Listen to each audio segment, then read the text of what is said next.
qué no le damos un aplauso más a nuestro Señor? Damos gracias, Padre, por esta tarde. Es un gusto otra vez poder compartir la palabra en español. Tenía mucho tiempo desde la vez pasada de no compartir en español la palabra, y ahora de repente me tocaron 2 veces como en 5 días. Así que para mí es un privilegio estar con ustedes. Yo usualmente predico todos los domingos, pero en la mañana en inglés. Es mi lengua nativa junto con el italiano. Y así que me van a perdonar el español si a veces se me confunde entre esos dos, ¿verdad?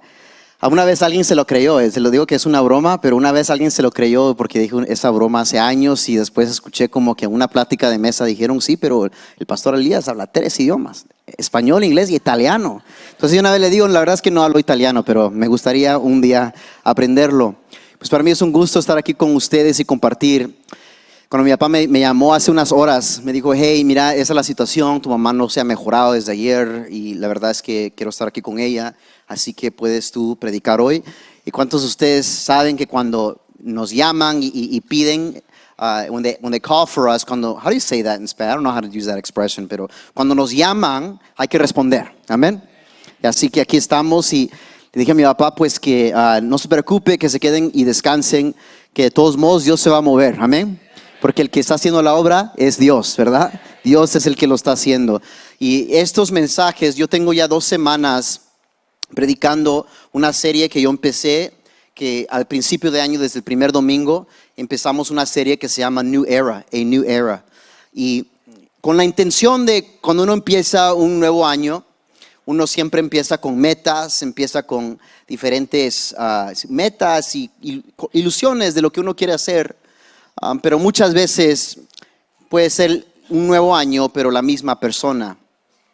Entonces para mí nació el deseo de predicar un mensaje donde no solamente digamos slogans que se escuchen lindos y cosas que se escuchen lindas en papel, para que después solo venga un año más y no hayamos alcanzado ciertas cosas. Y cuando estaba ministrando yo les compartí que en oración dije que lo que Dios muchas veces empieza a hacer es, primero empieza con lo interior. Y antes de que Dios haga lo exterior, muchas veces empieza con lo interior. Y aunque vemos que muchas veces también Jesús empezaba también con lo exterior, cuando miramos las sanidades divinas, cuando la gente estaba enferma, muchas veces empezaba por lo de afuera, y primero les arreglaba lo de afuera, los sanaba, pero era para activar en ellos una fe. ¿Verdad? Voltea a tu vecino, dile, ten fe. Lo que estaba haciendo en ese mover y en su ministerio era mostrarse que Él es Dios, que Él es diferente a todos los otros rabinos que enseñaban. Jesucristo no era solo un maestro que tenía palabra, sino que se asombraban de que Él también tenía palabra, pero hablaba con autoridad y poder. Y de esto se asombraban, que hablaba como alguien que realmente tenía la autoridad para decirlo y hacerlo. Y lo que también seguía sus palabras eran milagros, señales, prodigios. Él sacaba fuera demonios solo con su palabra. Y como ustedes saben, cuando leemos las escrituras, que había muchas cosas que Él hizo que fueron realmente sobrenaturales. Pero también vemos que en muchas ocasiones que Dios primero empieza con lo interior. Y cuando empieza una revolución, cuando Él empieza un mover sobrenatural de Dios, empieza con lo de dentro. Si Él simplemente cambia lo de afuera de mi vida y no hay un cambio interior, no se puede sostener el avivamiento que el Señor trae. Hay un avivamiento. ¿Cuántos saben que Dios quiere prender aquí un avivamiento, verdad? Un avivamiento a la verdad de la palabra, un avivamiento de poder de su espíritu, un avivamiento donde hay un pueblo que le adora en espíritu y en verdad. Un avivamiento que no se queden al terminar de los 21 días, ya estuvo, y que aquí se quede el avivamiento, no, sino que estos 21, eso es como decía mi papá, estos 21 días es como echarle humo al fuego. Aire, ahí está, aire. Traje mi interpretador.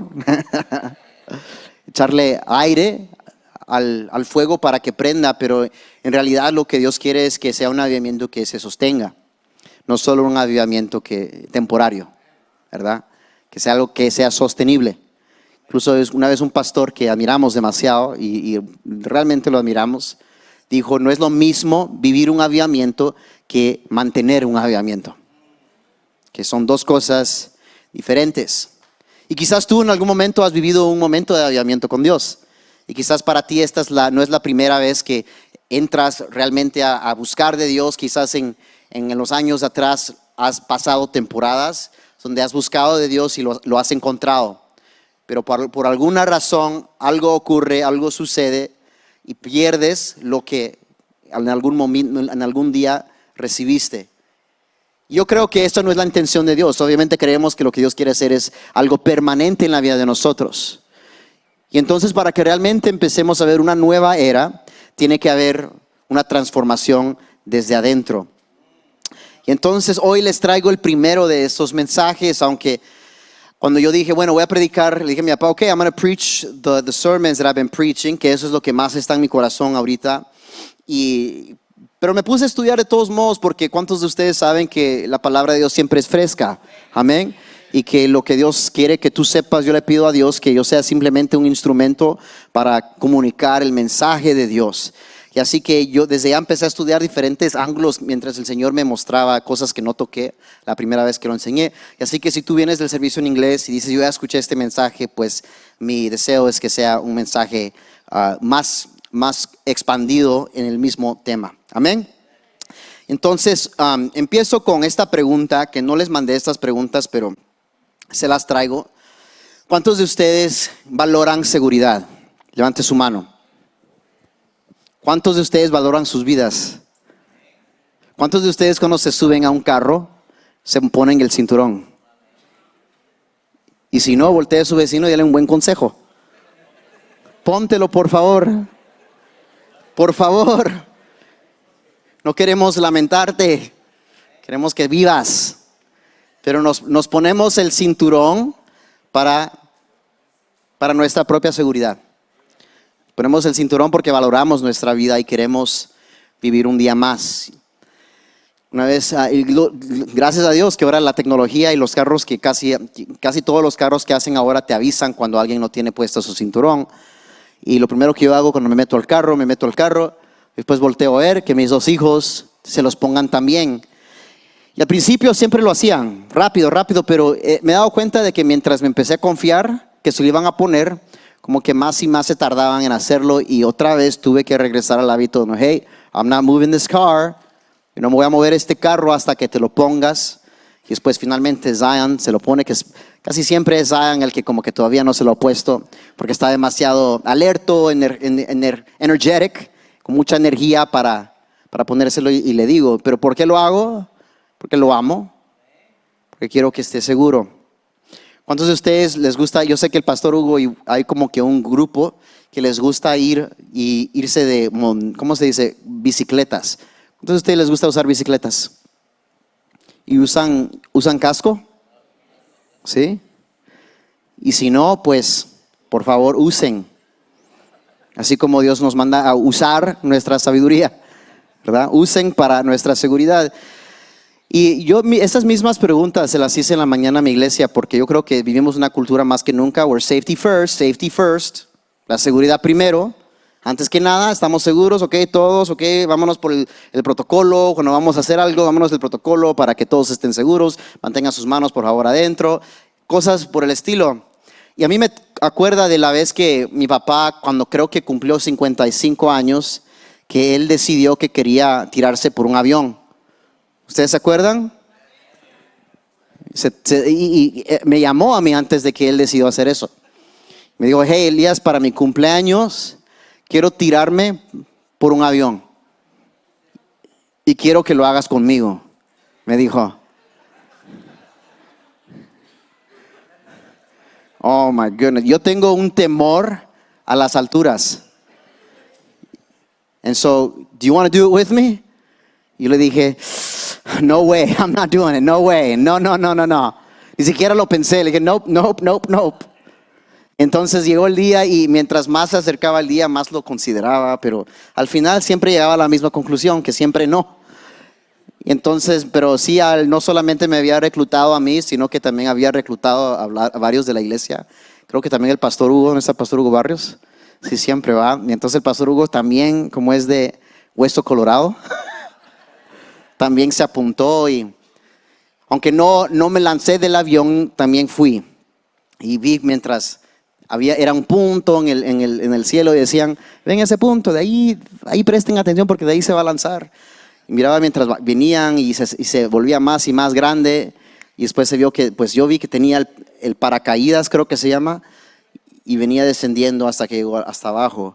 Pero la razón por la cual no lo hice es porque tenía miedo de que el mío no iba a abrir. Así sentía que el mío era el temor, ¿verdad? El temor de uno, pero es porque quería vivir. Y entonces uno lo que hace es que se guarda esos momentos y se excluye para no violar la seguridad de uno. Pero con una obsesión que tenemos, es un instinto humano de querer vivir, es un instinto humano de querer mantenernos seguros, y mientras más avanza la civilización, más avanza la tecnología para ayudarnos a vivir más y más seguros. Incluso el carro que yo ahorita tengo, una de las razones que lo conseguí es porque tiene supuestamente uno que es una marca que gana más premios por ser seguro, pero no lo voy a poner a prueba, o sea, solamente por si acaso. Pero a mí se me hizo algo muy interesante mientras yo preparaba esto, porque yo creo que una de las fundaciones para poder empezar una nueva era en nuestra vida, para que podamos empezar a ver una nueva temporada en nuestra vida, tiene que haber una perspectiva sana de nuestro Dios. O sea, entender quién es Él, entender cómo relacionarnos con Él y entender cómo debe ser nuestra postura para con Él. Y entonces el Señor me llevaba, mientras preparaba esta serie, a empezar en Mateo capítulo 10, versículo 28. Y así que hoy sí los voy a invitar a que vengan conmigo a la palabra de Dios, abran sus Biblias al Evangelio de Mateo capítulo 10 y vamos a leer desde el versículo 28. Realmente vamos a simplemente leer un verso aquí.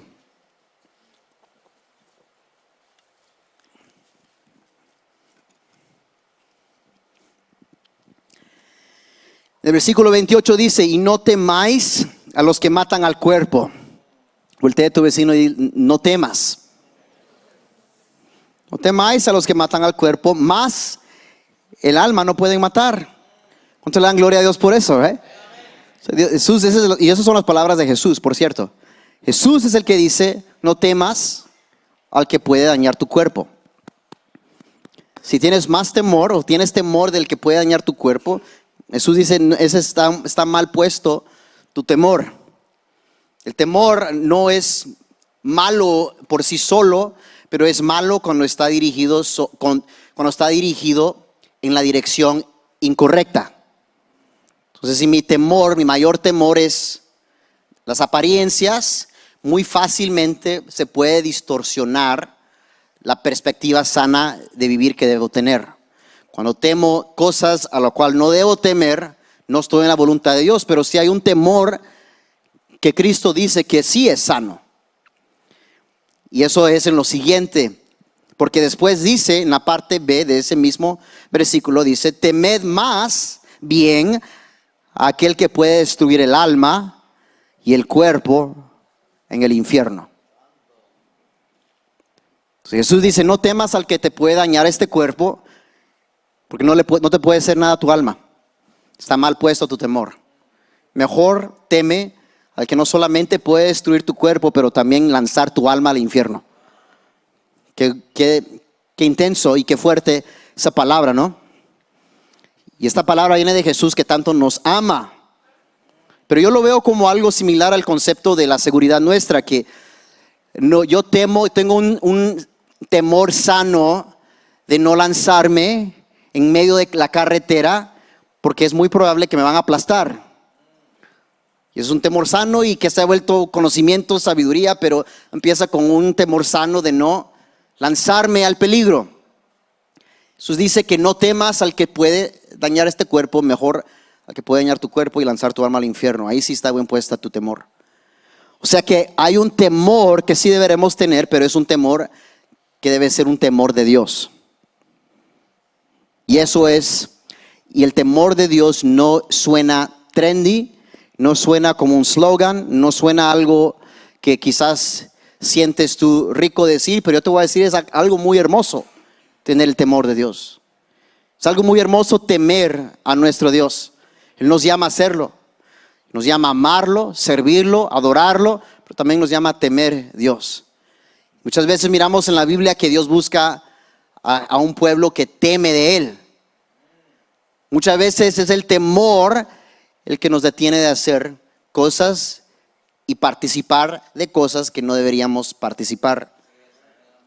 Cuando estaba en uno, por cierto, les recomiendo el podcast que tenemos, donde muchas conversaciones, en muchas cosas podemos expandir en estos conceptos, pero mi papá me hizo una pregunta en uno de estos podcasts. Me dijo, cuéntanos a nosotros qué es lo que a ti te detuvo de que seas más rebelde. Yo siento que tú fuiste un hijo bueno, un hijo que bien portado por la mayoría. ¿Y qué es lo que te detuvo a ti de hacer más?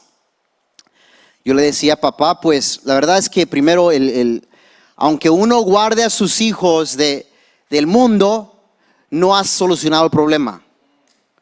Porque nosotros tenemos que entender que vivimos en un mundo espiritual y hay más que simplemente el mundo. Incluso entendemos que nuestra lucha no es contra carne y sangre, sino que principados, potestades y gobernadores de tinieblas. O sea, ¿verdad? Es algo espiritual de lo cual habla Pablo ahí.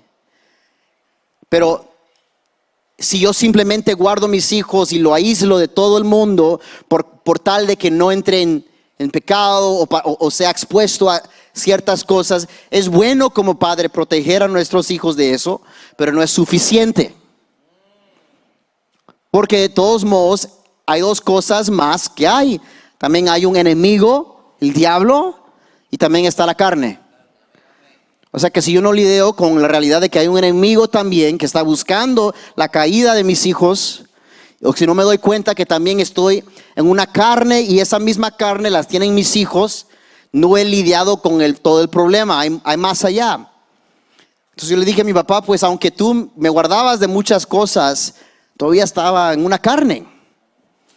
Y de todas formas iba a encontrar formas de rebelarme, vivir una temporada de rebelión, de hacer cosas que tú nunca te diste cuenta. ¿Cuántos de ustedes en algún momento hicieron algo en su adolescencia o en su niñez o en algún momento de escondidas de sus papás para solo confesárselos a ellos en sus 30s? Ya cuando se ha expirado, en inglés decimos the statutes of limitation. ¿Saben ustedes que hay leyes que se pueden quebrar? O sea, leyes civiles aquí en el país que se pueden quebrar, pero si no te cargan con ese crimen en X cantidad de años, ya se expiró el tiempo en que te pueden cargar ese crimen. No lo usen para su beneficio. Nah. Aquí ya sé que no hay de esos, amén. Pero y eso es lo que yo muchas veces en mis 30s es cuando empecé a decirle a mi papá, ¿te acuerdas esa vez? I'm sorry, Dad, perdóname. Porque al final lo que nosotros necesitamos no es simplemente guardar, pero introducir nuestros hijos, nuestra familia, nuestro propio corazón, traérselo delante de Dios, ¿verdad? Que conozcan a Jesús. Pero a pesar de todo eso, le voy a decir, le dije algo también, le dije, papá, no solamente yo no hice, y después llegó un momento donde no era por amor tuyo necesariamente que no participaba o no me metía a ciertas cosas, sino que también muchas veces era más el temor que yo te tenía a ti que me detenía, la consecuencia. Me acuerdo que una vez estaba yo en el grado 9 de high school, el primer año en high school, y mis amigos se les ocurrió meternos a la cocina de la escuela y agarrar prestado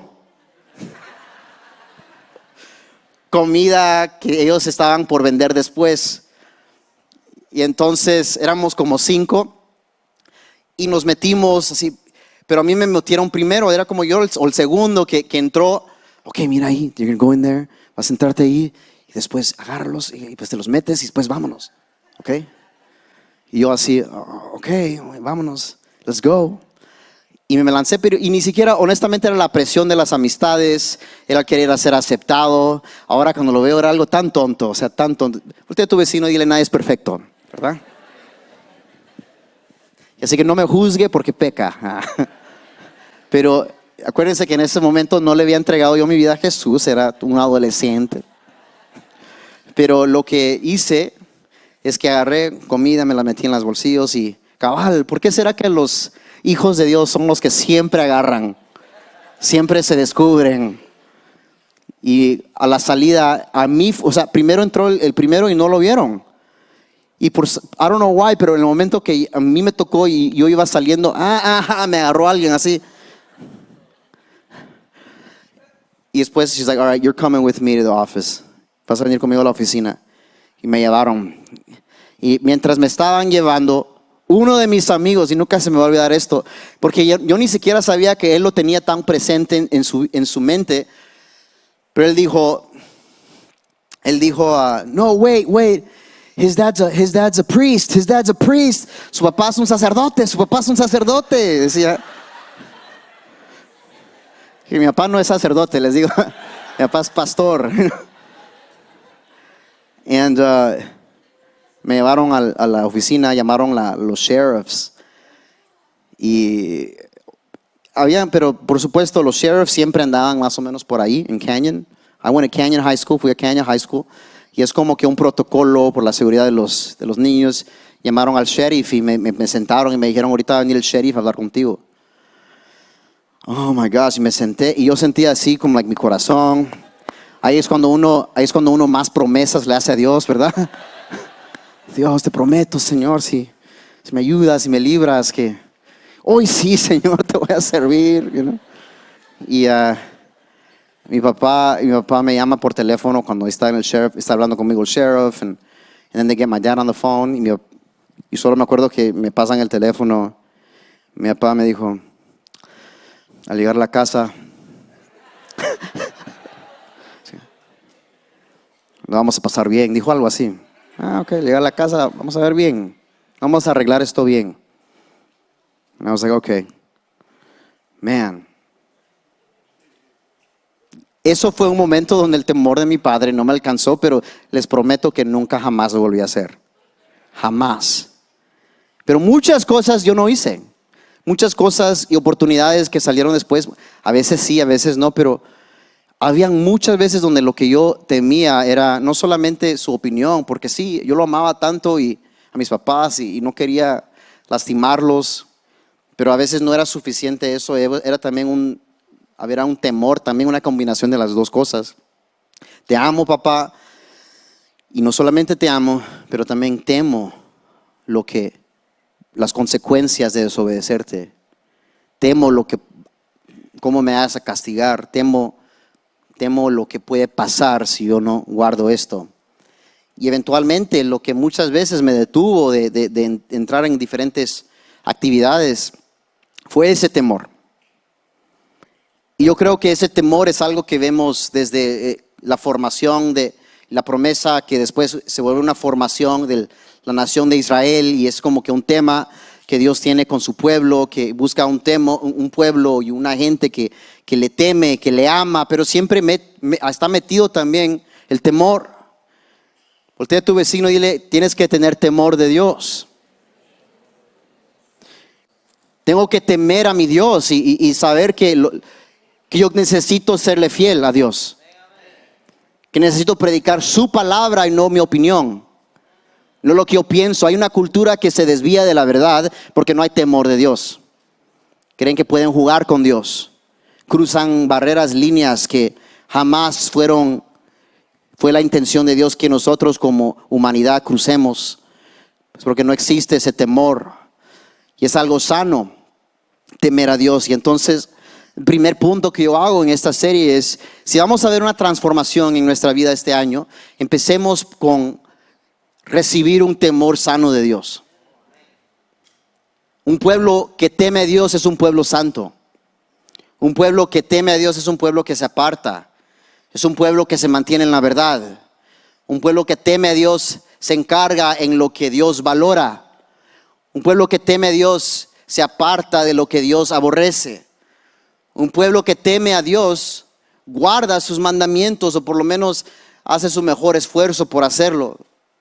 Yo sé que no hay ninguno solo que es perfecto y que está sin culpa, porque todos delante de Dios caemos cortos.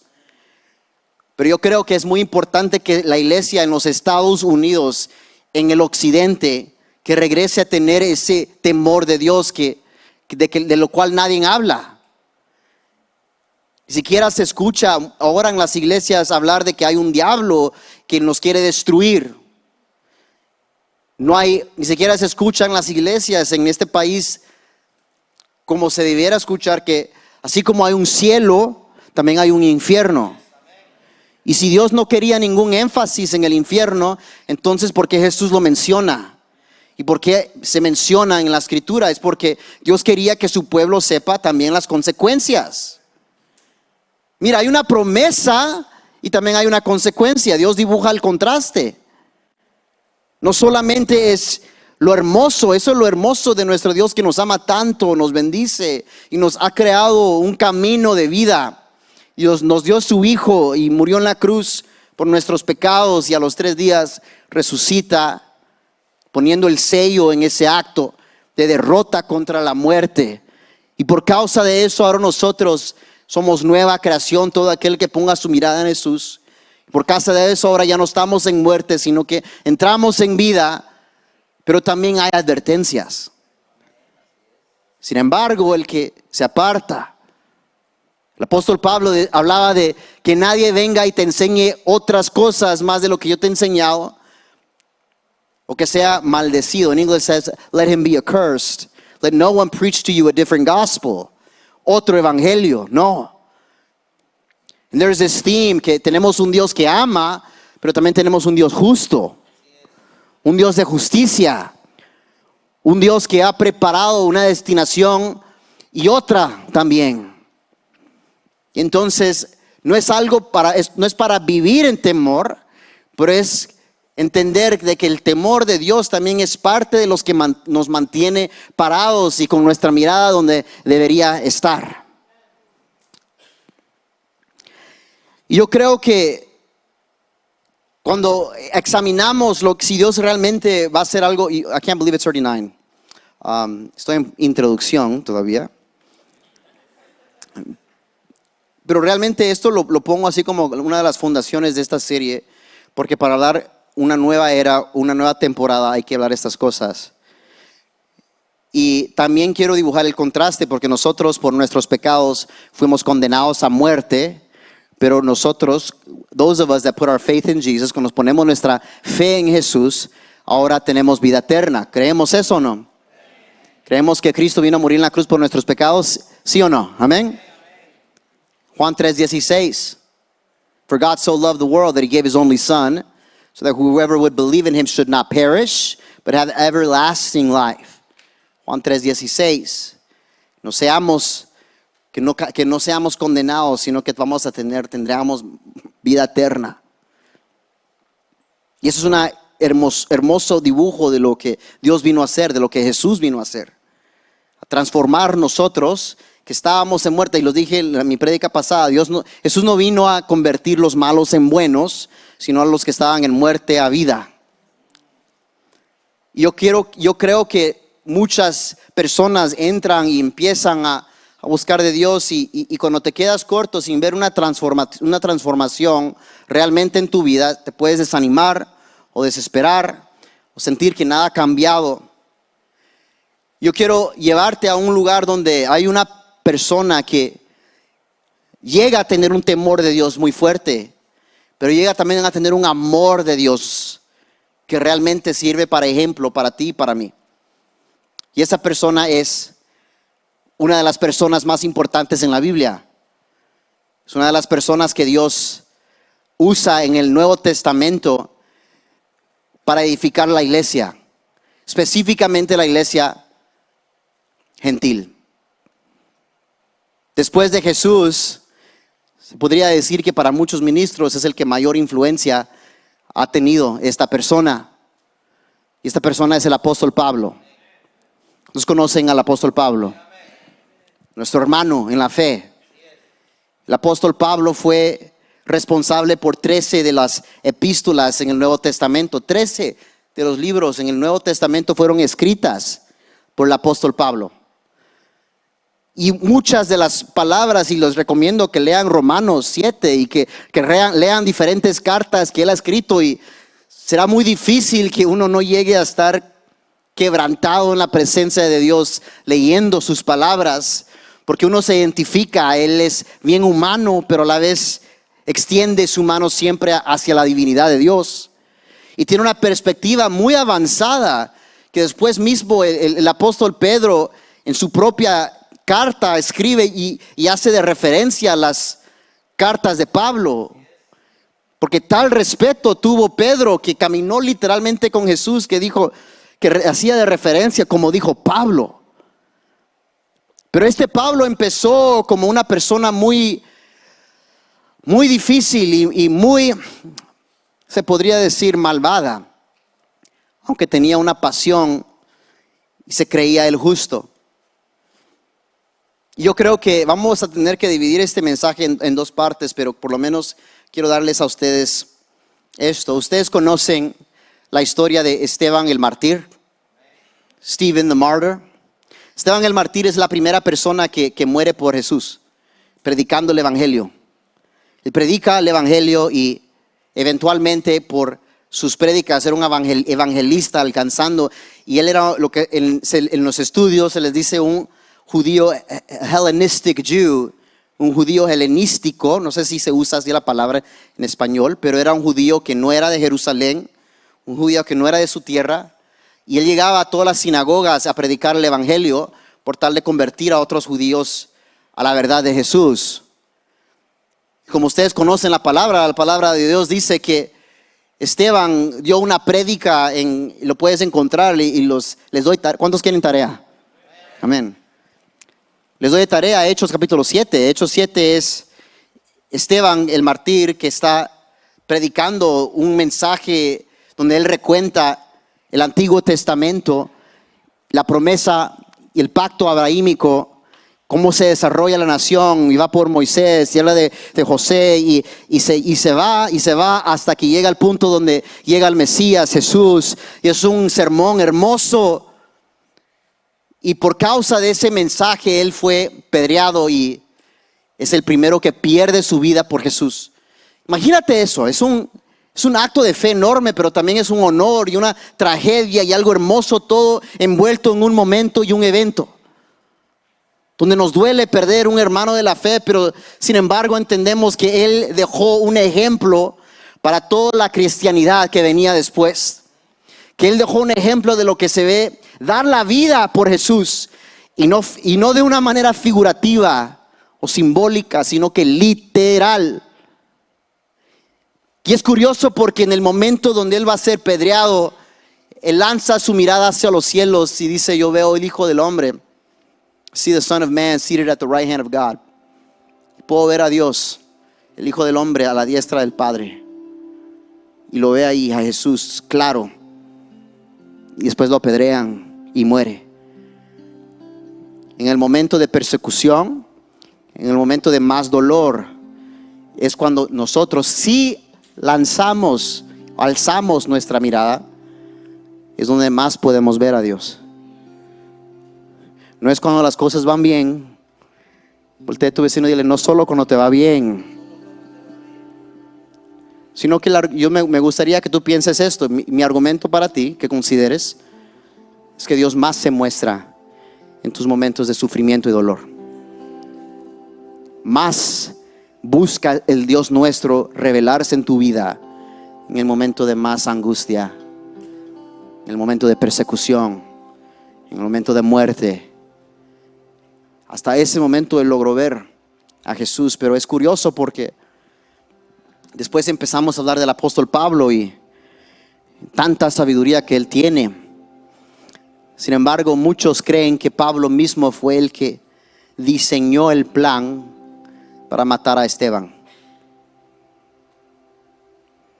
¿Lo habían ustedes considerado eso? Yo no les di este versículo, pero si pueden abrir a Hechos capítulo 7.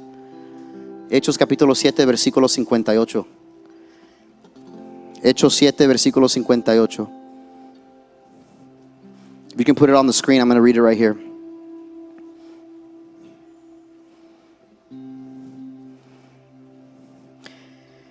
Hechos versículo 7, versículo 58 dice: y echándole fuera de la ciudad, le apedrearon, y los testigos pusieron sus ropas a los pies de un joven que se llamaba Saulo. O sea, después de apedrear a Esteban, toman su ropa y se lo ponen a sus pies. Antes de que era el apóstol Pablo, era Saulo, Saul of Tarsus. Tarsus está en el día moderno, estaría más o menos en la frontera de Siria y Turquía. Y ahí está una ciudad que se llamaba Tarsus. Pablo también era un judío helenístico, un judío de sangre judía que no vivía en Jerusalén, sino que vivía fuera de Israel. Pero era un hijo, se cree que era un hijo de un fariseo también, que era muy educado en las leyes y la palabra. O sea, el apóstol Pablo sabía la palabra, el Antiguo Testamento él lo conocía, y era mucha su pasión para proteger la ley y la palabra de Dios, que tenía una pasión por protegerla, que resulta en este momento, culmina en este momento donde Esteban ahora muere por la causa de Jesús, predicando un evangelio que en este momento el apóstol Pablo aún no conocía. Le tiran su ropa ahí. Y miren lo que dice el versículo 1 de capítulo 8. Vámonos un pasaje más. También no les di este pasaje, pero I feel like going there. Hechos 8 versículo 1 dice: y Saulo consentía en su muerte. In English it says that Saul was in agreement with his death. O sea que Saulo también lanzó su voto para que muera Esteban. Y todo era por un deseo de proteger lo que él pensaba que era lo correcto. Pero él no tenía una perspectiva correcta. Es muy posible estar uno apasionado por lo incorrecto. ¿Sabía usted? ¿Sabía usted que uno puede estar apasionado y puede entregarle su vida a algo que aparentemente puede ser bueno, pero si no es de Dios, si no lo aprueba Dios, si no está en su plan, es una pasión fuera de orden y fuera de lugar, que puede resultar en maldad? La palabra de Dios dice que a partir de este momento donde muere Esteban, empieza la persecución de la iglesia joven, the early church, la iglesia en sus inicios, y salen todos en diferentes direcciones. They're scattered, huyendo. Primero a Judea, después a Samaria. Y vemos que el apóstol Pablo los perseguía. Estaba dispuesto a irse de la ciudad donde él estaba por tal de encontrarlos. Ya sea hombre o mujer, no importaba. Se los llevaba arrastrados a ser encarcelados. Yo conmigo, Pablo era malo, pero se creía bueno. Es lo que pasa cuando nos enfocamos en ser buenos, en vez de enfocarnos en que Dios es bueno. Y si ustedes conocen la historia eventualmente, y tengo que leerlo porque si no siento que no va a haber una resolución ninguna. Vámonos a Hechos capítulo 9. Y aquí sí voy a terminar. Hechos 9. Y vamos a ir al momento donde Pablo tiene un encuentro con Jesús.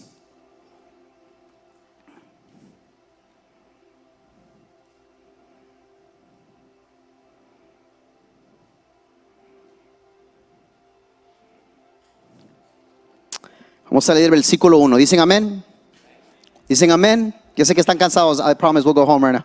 Saulo, respirando aún amenazas y muerte contra los discípulos del Señor, vino el sumo sacerdote y le pidió cartas para las sinagogas de Damasco, a fin de que si hallase algunos hombres o mujeres de este camino, los trajese presos a Jerusalén. Mas yendo por el camino, aconteció que al llegar cerca de Damasco, repentinamente le rodeó un resplandor de luz del cielo, y cayendo en tierra oyó una voz que decía: Saulo, Saulo, ¿por qué me persigues? Él dijo: ¿quién eres, Señor? Y le dijo: yo soy Jesús a quien tú persigues. Dura cosa te es dar coces contra el aguijón. Él, temblando y temeroso, dijo: Señor, ¿qué quieres que yo haga? Y el Señor le dijo: levántate, entra a la ciudad y se te dirá lo que debes hacer. Y los hombres que iban con Saulo se pararon atónitos, oyendo la verdad de la voz, mas sin ver a nadie. Entonces Saulo se levantó de la tierra y, abriendo los ojos, no veía a nadie. Así que, llevándole por la mano, le metieron en Damasco. Voy a tener que decirles, sin leerlo todo, y les doy de tarea también leer el capítulo 9. Pero el apóstol Pablo tiene lo que se les dice el Damascus Road Encounter, el encuentro del camino a Damasco. Y es un encuentro que él tiene con Jesús mientras él persigue a los seguidores de Jesús. O sea, una persona más mala, una persona más unlikely, la persona que no es obvia, la persona que quizás tú no elegirías para ser el que sea la persona clave en el Nuevo Testamento después de Jesús. Sin embargo, Dios agarra a la persona que está completamente confundido, que se cree buena, pero hace maldad. Agarra a la persona que está mismo persiguiendo y matando a la iglesia, y decide que con él se va a glorificar. Y yo te digo esto, ¿por qué? Porque si hay una nueva era que va a empezar en tu vida, tienes que entender que Dios agarra al más lejos, al más pequeño, al más débil, al menos preparado. Él busca a la persona con el pasado más oscuro y agarra a esa persona y dice: me voy a glorificar por medio de ella. Y eso es porque para darnos esperanza, para decir: si Dios pudo hacer eso con Pablo, lo puede hacer conmigo. Y tan drástica fue la transformación de Pablo, Saulo, que hasta se le cambia el nombre. Y eso se puede ver a partir de Hechos capítulo 13 en adelante. Se ve que ahora ya no se le dice Saulo, sino que es Pablo. Y es como para ilustrar esta transformación tan drástica que hasta el nombre se cambia. Yo te voy a decir algo, que lo que Dios va a hacer en este año en tu vida va a ser tan drástico que en lo espiritual el Señor hasta cambia tu nombre. Eres otra persona completamente. Tienes que tener fe de, así como estás encontrando a Jesús en estos 21 días, va a ser una transformación permanente. Una transformación que te va a posicionar en el camino de tu vida. Este es el camino. El Señor te interrumpió la vida. Él te interrumpió ahí donde tú andabas, así con tu convicción y tu pasión en tu camino equivocado. Dios viene, lo interrumpe, te sacude, hasta te deja ciego un momento, como quedó Pablo, por tal de después levantarte, devolverte tu vista y llevarte. Ahora dice: anda, ahora vete, predica mi evangelio. Voltea a tu vecino y dile: lo que Dios está haciendo en ti es para bendición de todos. Por eso es que tenemos que entender que Dios es tan grande y su gloria es tan hermosa, que Él no solamente ve mi vida y dice: aquí empieza y termina contigo. No, esta cosa sobrenatural que Dios está haciendo en ti sigue más allá de ti. Porque Dios quiere empezar un avivamiento, no solamente en este lugar, pero en estos tiempos, por medio de tu vida. Así que lo que tú tienes que tener hoy es fe de lo que Dios está haciendo es real. El encuentro con Jesús es un encuentro transformativo. Es un encuentro que trae de resultado transformación. Simplemente es una consecuencia de encontrarte con Jesús. No puedo encontrar a Jesús y salir igual.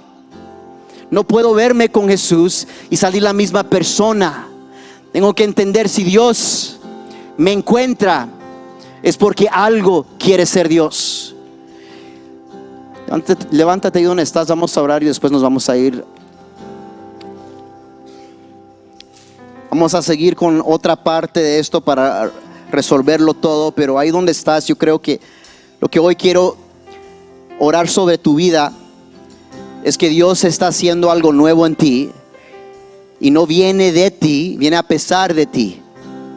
Viene a pesar de ti porque se trata mucho más allá de solo tu vida. Aunque tú eres importante, valoroso. Dios se va a glorificar por medio tuyo.